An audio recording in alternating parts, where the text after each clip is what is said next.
देखो तुम सब एक काम करेगा, घर जाएगा तो बेसिक इंग्लिश ग्रामर 5 मार्च से चालू होने जा रहे हैं। 5 मार्च से उसमें इंटर वाले बच्चे भी रहेंगे और कुछ तुम सब भी रहेगा, जिसको पढ़ने की इच्छा रहेगा पढ़ना, लेकिन इंटर वाले बच्चे सबके लिए है वो क्लास। और बेसिक इंग्लिश सबके लिए जरूरी है, थोड़ा सा समय दे देना, ठीक है। और जो अगल बगल में है उसको सूचित कर देना। और आपकी बार जो है 5 मार्च से ही एक न्यू बैच चालू होने जा रहा है, जिसमें 5 अनुभवी शिक्षक रहेंगे और सभी शिक्षक जो है ना अपना प्रदर्शन दिखाएंगे। कुछ दिन डेमो क्लास भी रहेंगे, उसी में पता चल जाएगा कितना क्या है, ठीक है। तू सबको बता देना। केमिस्ट्री पहला पार्ट में जो पढ़ा था तुम सब, धातु और अधातु, तीसरा अध्याय चल रहा है। धातु और अधातु में अपना लोग धातु के बारे में पढ़े। धातु में क्या पढ़े? धातु में विशेष प्रकार का चमक होता है, जिसको हम क्या कहते हैं, विशेष प्रकार का चमक होता है। और धातु विद्युत और उष्मा के क्या होते हैं? सुचालक होते हैं। नहीं, सोना चांदी तांबा ये सब क्या है? धातु है। तत्व जो 3 प्रकार का पढ़ा था, धातु, अधातु और उपधातु, सभी के बारे में जाना। आज जानेंगे जस्ट उससे आगे क्या कर रहा है, 2 ऐसे धातु के नाम लिखे जिसका द्रवनांक और क्वथनांक क्या है? निम्न है। 2 ऐसे धातु का नाम बताना है जिसका द्रवनांक और क्वथनांक निम्न होते हैं। तो वह धातु है क्या? गैलियम और सीजियम। याद रखना, गैलियम और सीजियम 2 ऐसा धातु है जिसका द्रवनांक और क्वथनांक बहुत कम होते हैं, निम्न होते हैं। गैलियम और सीजियम जो है, ये दोनों तत्वों का जो है द्रव्यमान और क्वथनांक क्या होते हैं? निम्न होते हैं। फिर देखो क्या कर रहा है, धातु विद्युत और उष्मा के सुचालक क्यों होते हैं? धातु विद्युत और उष्मा के सुचालक, जैसे बोले थे कि धातु का द्रव्यमान और ये बताए थे, धातु में जो है धातु उष्मा और विद्युत के सुचालक होते हैं, बोले थे धातु में। तो क्यों होते हैं उसके बारे में जानेंगे। ये क्वेश्चन अगर पूछेंगे तो 2 मार्क्स में पूछेंगे। कितना मार्क्स में पूछेंगे? 2 मार्क्स। डायरेक्टली अगर क्वेश्चन पूछेंगे तो ऐसे बोलेंगे कि धातु जो है विद्युत और उष्मा के सुचालक क्यों होते हैं। तो उसका आंसर देगा, देखो धातु जितना भी है उसमें मुक्त इलेक्ट्रॉन पाया जाता है। धातु में क्या होता है? मुक्त इलेक्ट्रॉन पाया जाता है। वह मुक्त इलेक्ट्रॉन क्या करता है, देखो यहाँ कर रहा है, क्योंकि धातु में मुक्त इलेक्ट्रॉन पाए जाते हैं जो विद्युत एवं उष्मा को एक स्थान से दूसरे स्थान तक स्थानांतरित करते रहते हैं। इसी कारण धातु विद्युत एवं उष्मा के क्या होते हैं? सुचालक होते हैं। समझ में आया ये क्वेश्चन? धातु विद्युत और उष्मा के सुचालक क्यों होते हैं, कोई पूछेंगे तो क्या बताएगा? धातु में मुक्त इलेक्ट्रॉन, मुक्त इलेक्ट्रॉन क्या 22वीं कक्षा में जो बताए थे, 1 और 2 इलेक्ट्रॉन होते हैं जितना भी धातु होता है। धातु के 22वीं कक्षा में कितना इलेक्ट्रॉन? 1 या 2 इलेक्ट्रॉन त्याग करके ही अपना स्थिति को पूरा कर लेता है, स्टेप को। तो धातु में जो 1 और 2 इलेक्ट्रॉन होते हैं, मुक्त इलेक्ट्रॉन होते हैं, ठीक है। तो डायरेक्टली बोलना है, धातु में मुक्त इलेक्ट्रॉन पाए जाते हैं, जिसके कारण वह क्या करता है, उष्मा और विद्युत को एक जगह से दूसरे जगह तक परिवर्तन करते रहते हैं, स्थानांतरित करते रहते हैं। इसी कारण धातु विद्युत एवं उष्मा के क्या होते हैं? सुचालक होते हैं, ठीक है। फिर देखो क्या कर रहा है, 2 ऐसे धातु का नाम लिखे जिसे चाकू से आसानी से काटा जा सकता है। ये क्वेश्चन बोर्ड एग्जाम बहुत बार पूछे भी हैं, पूछते रहते हैं, ठीक है। पूछेगा तो बता देना, सोडियम और पोटेशियम। सोडियम और पोटेशियम, सोडियम और पोटेशियम 2 ऐसा धातु है जिसको हम चाकू से, किससे? चाकू से आसानी से काट सकते हैं, ठीक है। चाकू से आसानी से काट देगा। चाकू से 2 ऐसे धातु का नाम बताइए जिसे हम चाकू से आसानी से काट सकते हैं, क्या बताएगा? सोडियम और पोटेशियम, ठीक है। उसके बाद देखो क्या करा है, विद्युत के 2 सर्वोत्तम चालक धातु, चालक धातु के नाम लिखे। यानी कि विद्युत का जो सर्वोत्तम चालक होता है उस धातु का नाम बताने के लिए बोल रहा है। तो क्या है? तांबा और चांदी। तांबा और चांदी दो ऐसा धातु है जो विद्युत के सर्वोत्तम चालक होते हैं। उसके बाद देखो क्या कर रहा है, धात्विक चमक। धात्विक चमक किसे कहते हैं? तो धात्विक चमक के बारे में अगर पूछेगा, क्वेश्चन सेट करेगा तो ऐसे पूछेगा, धात्विक चमक किसे कहते हैं? तो ध्यान में रखना, जितना भी धातु होता है हम बताएं, धातु में एक विशेष प्रकार का चमक होता है। कोई भी धातु हो उसमें एक विशेष प्रकार का चमक होता है। क्या वो धातु में चमक होता है? वो धातु में बताए थे, तो वो धातु भद्दा होता है ना, बताए थे। बांगूर होता है, उसमें का कुचालक होते हैं वो। इसमें बताए थे वो धातु में जो है, वो धातु में एक विशेष प्रकार का चमक होती है, नहीं बोले थे? धातु में विशेष प्रकार के चमक होते हैं। वो धातु में विशेष प्रकार का चमक नहीं होता है। क्यों? क्योंकि वो धातु जो है वो भद्दा होते हैं। क्या होते हैं? भद्दा होते हैं। ध्यान में रखना कि धातु में विशेष प्रकार का चमक होते हैं, उसे ही क्या कहते हैं? धात्विक चमक कहते हैं। उसी को क्या कहेंगे? धात्विक चमक कहेंगे। और सभी धातु में एक जैसा चमक नहीं होता है। सभी धातु में जो है, धातु तो तुम्हारा लोहा भी है, लोहा और चांदी का तुलना करेगा तो ज्यादा चमकीला कौन दिखाई पड़ेगा? चांदी। तो कहने का मतलब ये हुआ कि सभी धातु में एक जैसा चमक नहीं होता है। सभी धातु में अलग अलग चमक होती है। यहाँ पे लिख भी दिए हैं, तुमको भी लिखना है। सभी धातु में एक जैसा चमक नहीं होते हैं। जैसे सोना और चांदी सबसे अधिक क्या होते हैं? चमक होती है। सोना और चांदी में जो है सबसे अधिक चमक पाए जाते हैं। ठीक है, कोई दिक्कत? आगे देखें।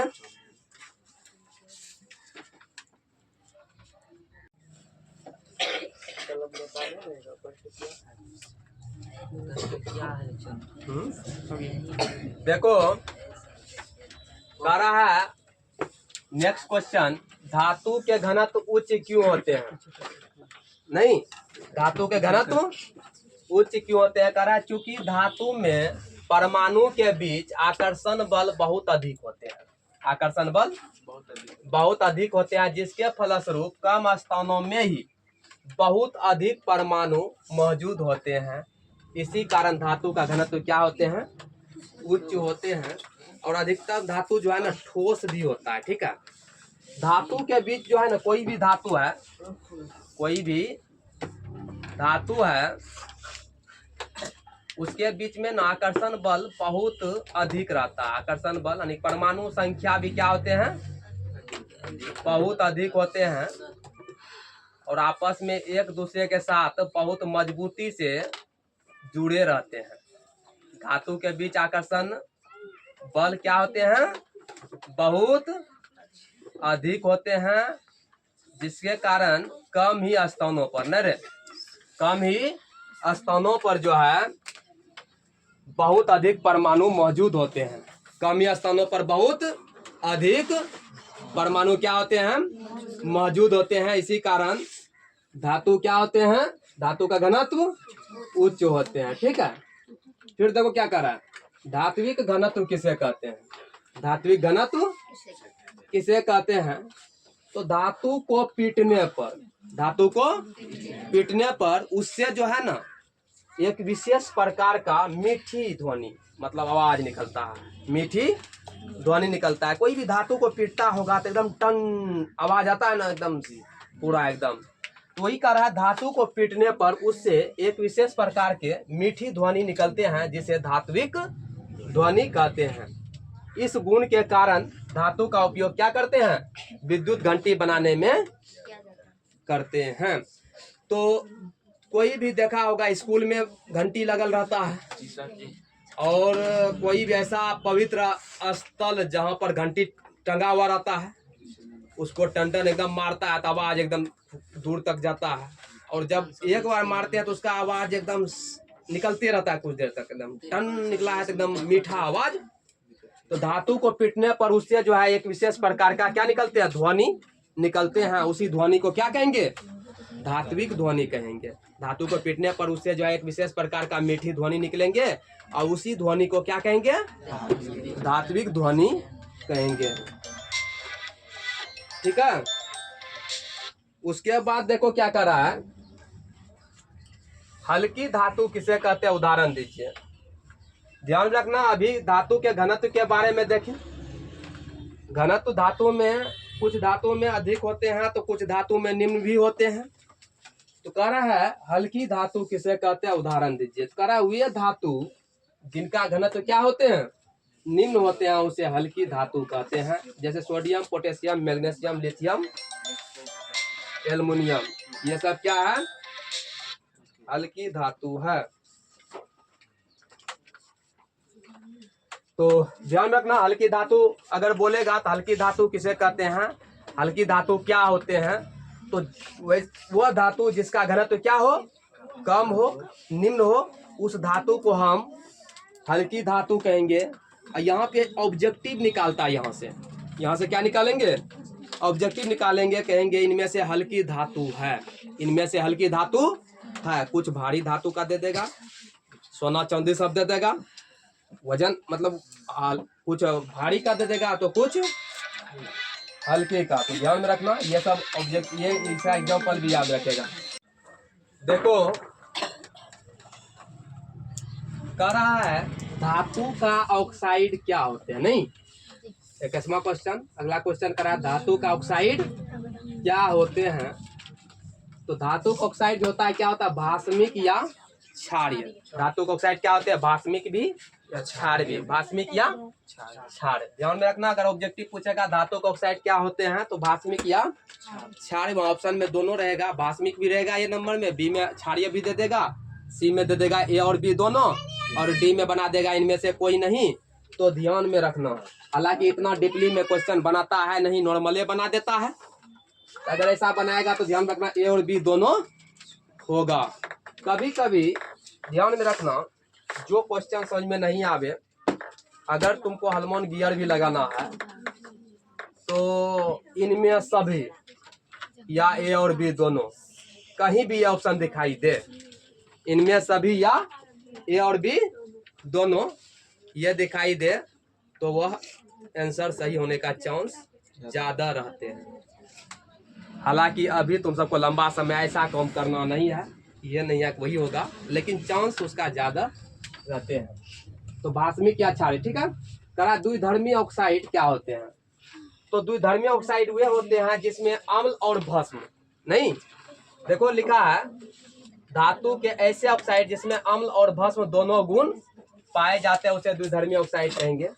धातु के ऐसे ऑक्साइड जिसमें अम्ल और भस्म दोनों के कुछ गुण पाए जाएंगे उसको हम कहेंगे द्विधर्मी ऑक्साइड। जैसे हम यहाँ Al2O3, ZnO, PbO इत्यादि और भी है। इसमें जो है ये जितना भी एग्जाम्पल लिखा गया है, जितना भी ये यौगिक है, इसमें अम्ल और भस्म दोनों गुण है। हम कुछ गुण अम्ल का और कुछ गुण भस्म के, दोनों के गुण है। फिर देखो आगे क्या कर रहा है, ये क्वेश्चन अगली बार के लिए बहुत इंपॉर्टेंट है, जो एग्जाम होगा अच्छा से पढ़ लेना। कह रहा है सोडियम एवं पोटेशियम, सोडियम और पोटेशियम को केरोसिन तेल के अंदर डुबाकर क्यों रखा जाता है। सोडियम और पोटेशियम को केरोसिन तेल के अंदर डुबाकर क्यों रखा जाता है। तो ध्यान में रखना, सोडियम और पोटेशियम को केरोसिन तेल के अंदर डुबाकर इसलिए रखते हैं क्योंकि सोडियम और पोटेशियम दो ऐसा तत्व है जो ऑक्सीजन के प्रति अधिक क्रियाशील होते हैं, ऑक्सीजन के प्रति अधिक क्रियाशील होते हैं। अगर उसको हम सोडियम और पोटेशियम को, ये तो वायुमंडल है वायुमंडल रे, इस वायुमंडल में अगर हम उसको खुला छोड़ देंगे, ये वायुमंडल में ऑक्सीजन भी है, भिन्न भिन्न प्रकार के गैस है, सोडियम भी है ना, तो ऑक्सीजन से वह अभिक्रिया करके उसको जलाने का भी जरूरी नहीं, अपने आप जलने लगेगा।